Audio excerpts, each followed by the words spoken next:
우리 주신 하나님의 말씀 시편 74편 1절부터 11절까지만 우리 교독하시겠습니다. 시편 74편 1절부터 11절까지 우리 교독하십니다. 하나님의 주께서 어찌하여 우리를 영원히 버리시나이까? 어찌하여 주께서 기르시는 양을 향하여 진노의 연기를 품으시나이까?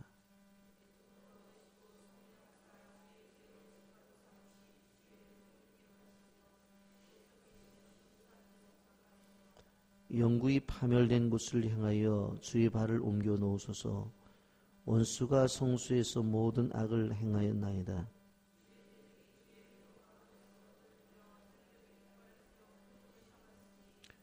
그들은 마치 도끼를 들어 삼림을 베는 사람 같으니이다.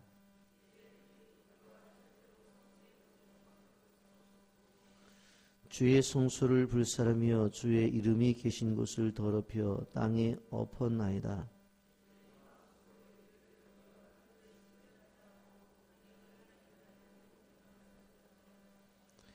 우리의 표적은 보이지 아니하며 선지자도 더 이상 없으며 이런 일이 얼마나 오래는지 우리 중에 아는 자가 없나이다.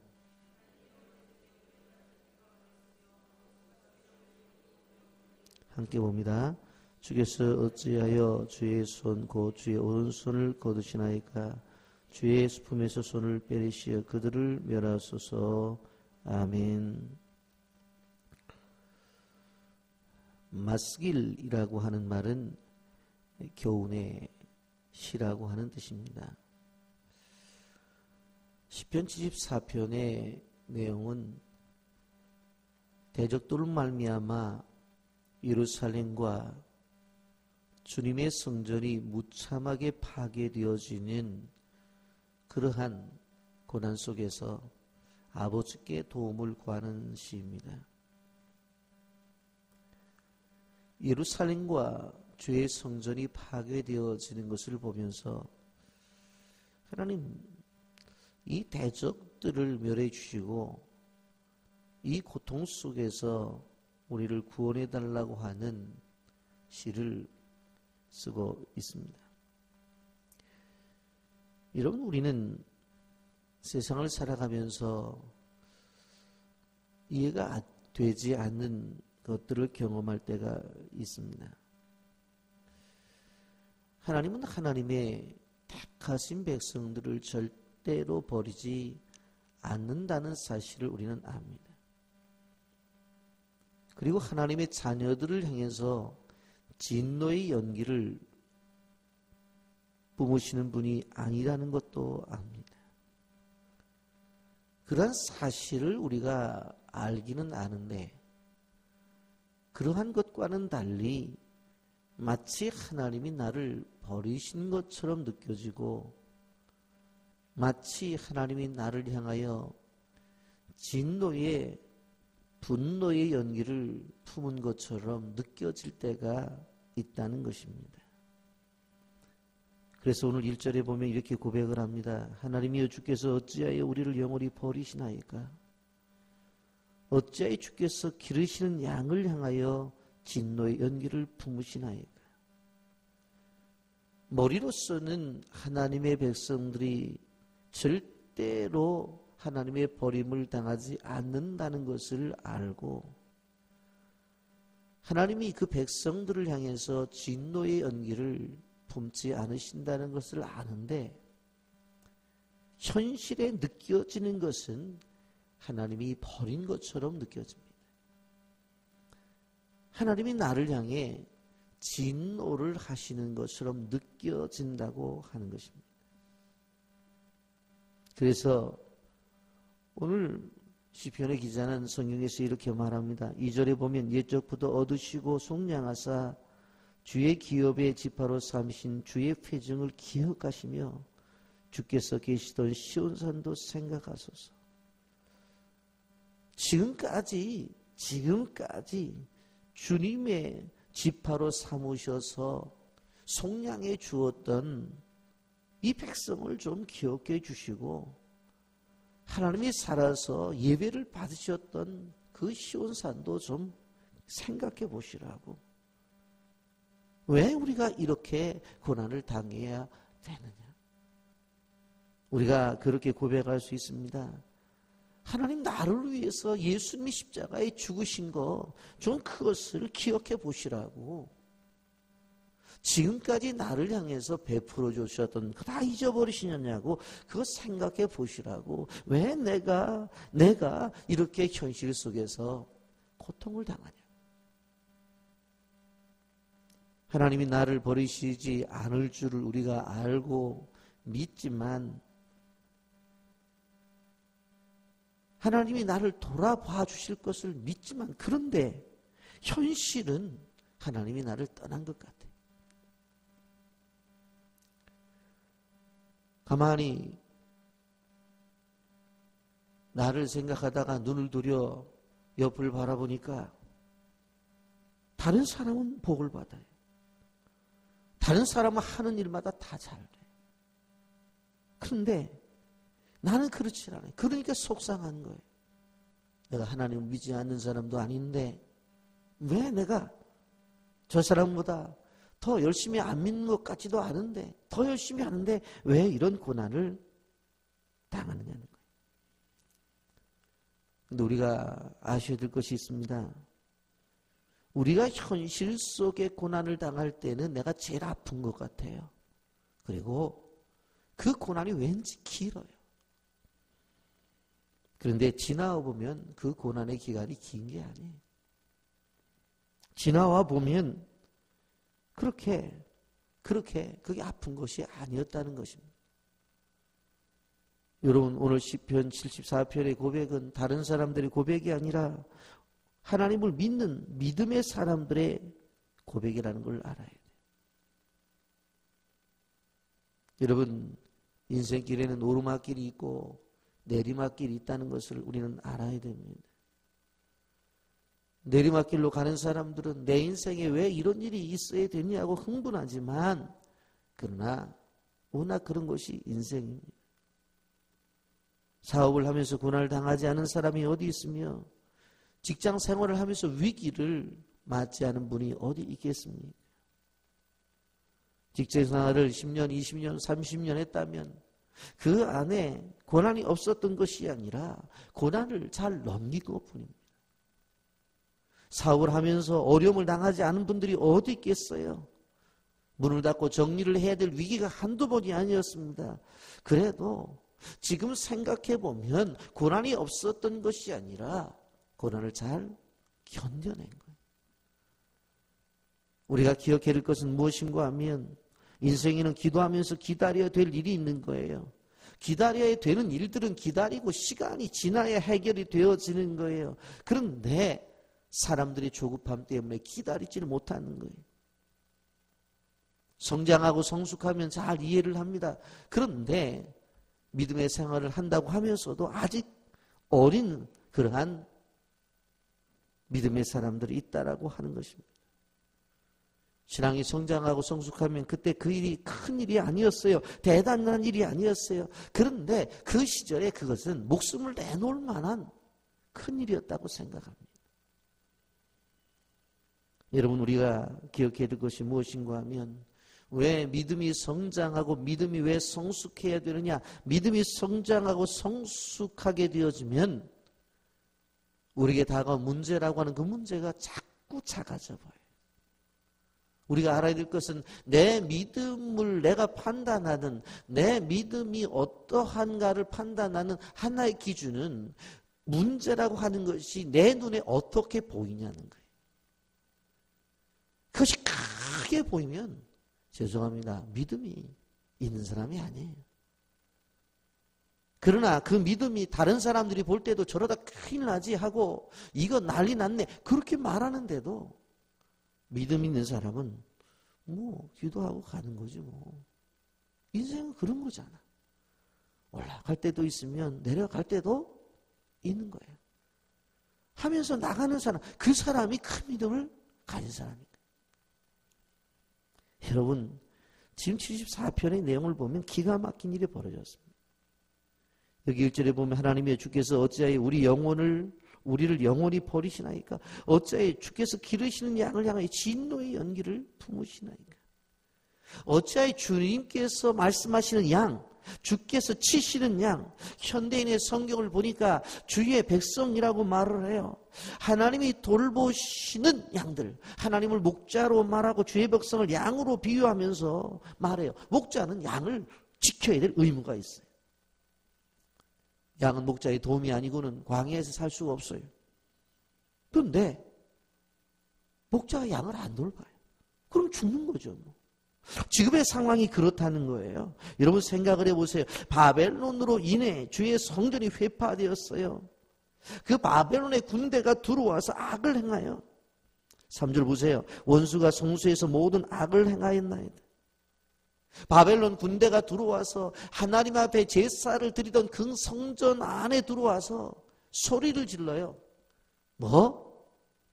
천지를 창조한 하나님이 이전에서 예배를 받았다고? 야, 우리의 예배를 받아봐라 하면서 모욕적인 언사를 해요. 여러분, 도끼로 철퇴로 성소의 모든 조각금을 쳐부숴요. 6절입니다. 이제 그들이 도끼와 철퇴로 성소의 모든 조각금을 쳐부수고. 무슨 얘기입니까? 원수들이 들어와서 교회 안에 들어와서 강대상을 망치로 두드려 보시고 꽃갱이로 땅을 파고 예배를 드리던 그 장소, 그 장소를 불질러 버리고 이게 될 수 있는 일이란 말이에요. 그래서 7절 8절을 보세요. 주의 성소를 불지르며 주의 이름이 계신 곳을 더럽혀 땅에 엎었나이다. 그들이 마음속으로 이르기를 우리가 그들을 진멸하자 하고 이 땅에 있는 하나님의 모든 회당을 불살라이다. 교회를 불살르고 하나님의 말씀이 증거되어지던 강단에 와서 소대변을 보고 그런 일이 벌어진 거예요. 여러분, 이게 있을 수 있는 일이냐? 그래서 그 모습이 마치 도끼를 들어 삼림을 베는 자와 같았다고 오전에 말해요. 그들이 마치 도끼를 들어 삼림을 베는 사람과 같다. 산에 가서 나무를 베고 가지를 치고 거기다가 불을 질러서 농사를 짓는 화정민처럼 그렇게 쑥대밭을 만들었다는 거예요. 여러분, 우리가 잘 이해가 되는 것 같지 않아요? 그러나 가만히 생각해 보세요. 이러한 현실이 오늘날도 일어나고 있습니다. 종교의 자유를 가지고 있는 우리나라에서 교회가 당시에 같은 고난을 당하지 않아요. 누가 함부로 교회에 와서 교회 안에 불을 지르고 함부로 강제상을 두드려 부시고 성도들이 앉아있는 의자를 가지고 집어 던지며 그런 일을 할 수 없어요. 큰일 나죠, 신고하면. 그러나 의미적으로 생각해 보세요. 하나님의 교회는 분명히 거룩한 곳입니다. 거룩해야 될 곳입니다. 하나님의 교회에서 시작되어지는 이 거룩한 능력을 가지고 세상을 변화시켜야 되는 거예요. 그래서 세상의 소금이 되고 세상에 빛이 되어져야 되는 거예요.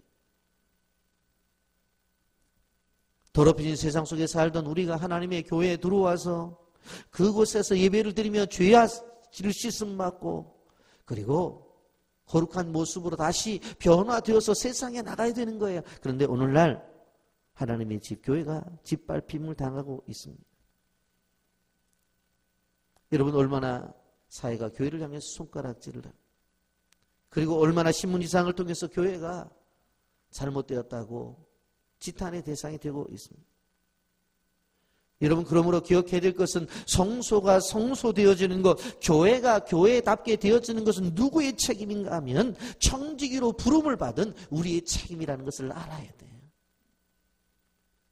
우리의 싸움은 세상과 싸움이에요. 우리의 싸움은 악한 세력과의 싸움이에요. 그런데 교회 안에서 사랑을 나누어야 될 성도들끼리 사랑하지 못하고 서로 하나가 되지 못한다고 한다면 세상에 지탄을 받는 게 당연한 거예요.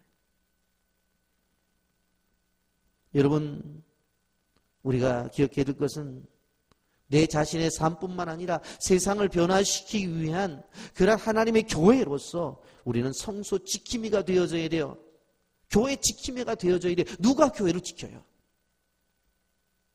세상은 끊임없이 교회를 향해서 삿대질을 합니다. 기회가 되면 교회 안에 들어와서 오늘 성경에서 표현한 것처럼 바벨론의 군대처럼 교회를 무너뜨리려고 하고 말씀이 증거되던 그 장소에다가 엄청난 잘못됨을 행한다는 거예요. 그렇기 때문에 우리가 기억해야 될 것은 무엇인가 하면 이러한 현장 속에서 교회 회복의 운동의 주인공은 교회를 교회되게 만드는 것은 누가 해야 되느냐? 내가 해야 된다. 오늘도 맛을 잃은 소금, 광채를 잃은 빛으로 인해서 교회는 원수들에게 짓밟히고 있는 것을 바라볼 수가 있습니다. 공식적으로 기독교를 개독교라고 말을 하고 교회가 이 세상에 필요가 없다고 외치는 세상 사람들이 너무나 많이 있는 것들을 바라볼 수가 있어요. 교회가 가지고 있는 영광의 상징물들이 훼손당하고 있어요. 그렇기 때문에 우리가 교회 회복을 위해서 늘 기도를 해야 돼요. 이러한 상황 속에서 우리가 어떻게 견뎌내고 이겨내야 되느냐, 하나님을 묵상하라고 하는 것입니다. 여러분, 이러한 상황 속에서 하나님이 계시지 않은 것처럼 느껴지면 우리는 낭망할 수밖에 없습니다. 하나님이 나를 버리신 것 같고 하나님이 나를 향해서 진노를 하시는 것처럼 느낄 수가 있어요. 그러나 우리가 기억해야 될 것은 무엇인가 하면 그러한 느낌이 있는 것이 분명하지만 그러나 그 속에서 우리의 눈을 열어 범사에 하나님께서 일하시는 하나님의 손길을 보는 눈이 있어야 돼요. 그래야지 견뎌낼 수 있는 거예요. 그래야지 우리가 이겨낼 수 있다고 하는 것입니다. 이방 나라들이 아무리 많은 군대를 동원하여 쳐들어왔을지라도 하나님이 예비하신 불만과 불병거를 볼 수 있다면 그 상황은 무서운 상황이 아니라는 것이에요. 장대 같은 안악 자손들이 있을지라도 전능하신 하나님께서 함께 하심을 우리가 볼 수 있다면 안악 자손은 두려움의 대상이 아니에요. 그의 믿음을 가진 사람들이 가져야 될 태도예요. 성도는 문제를 보는 자가 아니라 문제 가운데 역사하시는 하나님을 보는 눈이 있어야 돼요. 그래야지만 우리가 그 문제 가운데 역사하시는 하나님을 볼 때에 두려움이 없고 걱정이 없고 염려가 없이 나갈 수가 있는 것입니다. 하나님 믿는 사람들은 어떤 일도 있어도 염려할 필요가 없어요. 왜? 우리는 정답을 알기 때문에 그렇습니다. 문제의 정답이 누굽니까? 예수 그리스도입니다. 모든 문제를 해결하실 분은 예수 그리스도예요. 그분이 계시기에 우린 정답을 알기 때문에 염려할 필요가 있어요. 우리에게 지금 어떤 문제가 있습니까? 집의 문제입니까? 자식의 문제입니까? 여러분, 그 문제를 바라보지 말고 문제를 해결하기 위해서 계신 주님을 바라보기를 주님의 이름으로 축복합니다.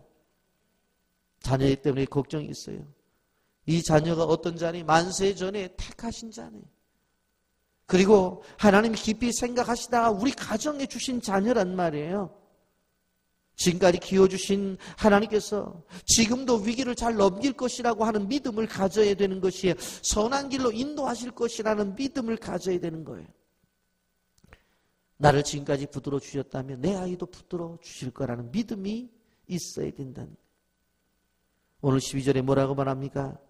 하나님은 예로부터 나의 왕이시라 사람에게 구원을 베푸셨나이다. 하나님은 예로부터 나의 왕이셨습니다. 이런 왕이란 무슨 것을 갖고 있어요? 바로 모든 것을 책임진 분이라는 거예요. 여러분, 지금 아삽은 왕이신 하나님께 이 순간에 어려운 상황을 다 고백하고 있습니다. 우리가 기억해야 될 것은 우리의 고백을 통해서도 늘 하나님은 나의 왕이십니다라고 고백을 해야 돼요. 어려움이 있을 때보다 내가 왕이 되는 것이 아니라 하나님이 왕이 되면 왕은 통치권을 갖고 계신 분이에요. 그분이 와서 해결해 주시는 거예요. 따라서 하십시오. 하나님은 나의 왕이십니다. 하나님은 나의 왕이십니다. 그렇게 고백하잖아요. 12절에 하나님은 예로부터 나의 왕이시라. 사람에게 구원을 베푸셨나이다. 하나님은 예로부터 나의 왕이십니다. 그리고 문제를 가운데 집어넣고 누구에게 구원을 베푸셨나이다. 이런 고백하며 나가는 거예요. 아삽은 고난 가운데 하나님이 나를 버리신 것 같고 성전이 다 무너지는 현장 속에서 하나님이 외면하시는 것 같이 느껴져요. 그런데 지금까지 하신 일을 묵상하면서 16절과 17절은 이렇게 말합니다. 낮도 주의 것이요 밤도 주의 것이라. 주께서 빛과 해를 마련하셨으며 주께서 땅의 경계를 정하시고 주께서 여름과 겨울을 만드셨나이다. 그러면서 13절부터 15절까지 뭐라고 말해요? 주께서 주의 능력으로 바다를 나누시고 물가운데 용들이 머리를 깨뜨렸으며 리오야단이 머리를 부수시고 그것을 사막에 사는 자에게 음식물로 주셨으며 주께서 바위를 쪼개 큰 물을 내시며 주께서 늘 흐르는 강물을 마르게 하셨나이다. 여러분, 하나님의 기적은 어떤 특정한 사람에게 주어지는 것이 아니라 그 기적이 필요한 사람에게 주어지고 그 기적을 믿는 사람에게 주어진다는 것을 기억하시기를 바랍니다. 광야를 지나는 백성들에게는 다 구름 기둥이 필요했어요.